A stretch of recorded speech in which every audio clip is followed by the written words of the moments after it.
Screams. Screams filled the halls of a foot laboratory. The screams of dirty pirates made of paint, and screams of the scientists and ninjas getting assaulted by said paint pirates. "Gah!" shouted a ninja as he got rendered unconscious by a yo-yo to the face. Karaki and Cebu casually walked through the chaotic halls of the laboratory, with two massive sand hands behind them, courtesy of Cebu. They eventually reached a room with a safe in it. Crack! Karaki slammed her yo-yo into the keypad, destroying it instantly, and adding to her quirk's power. Crack! Crack! Crack! Ting!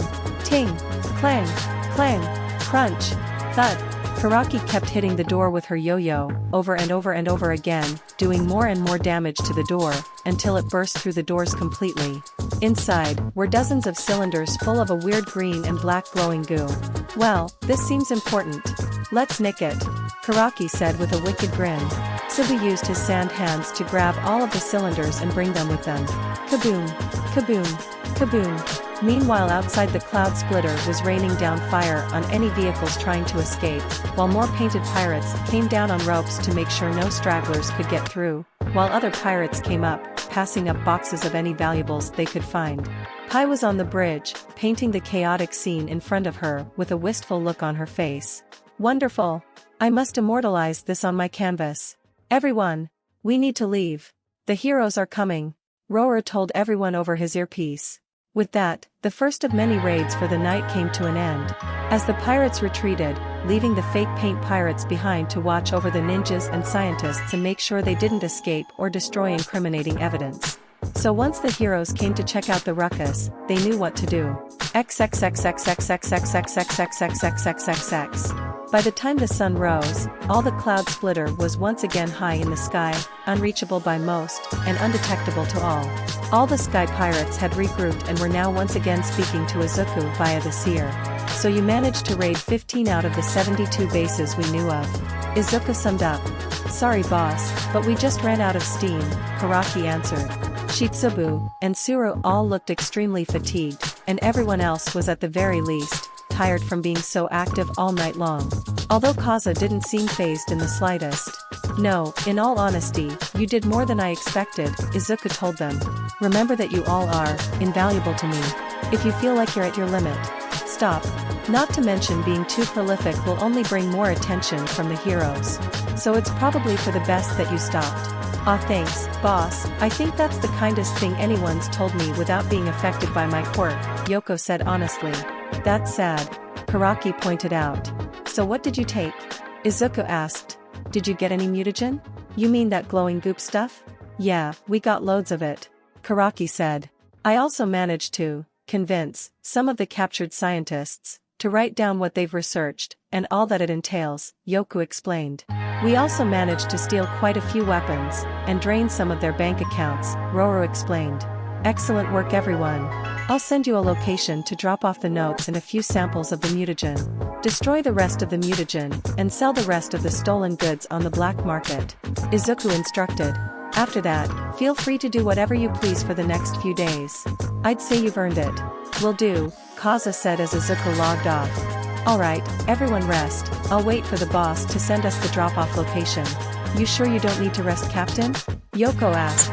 "I'll rest when the job is done," Kaza told them. "Now get going, time's not something you can afford to waste." XXXXXXXXXXXXXXXX. 2 days later, Izuku was in his office calling Nizu. "Well, I think it's safe to say that so far the operation has been a resounding success," Nizu said. "Now we've acquired a sample of the mutagen for analysis. Although it's a shame we can't send it to your lab without arousing suspicion from your staff.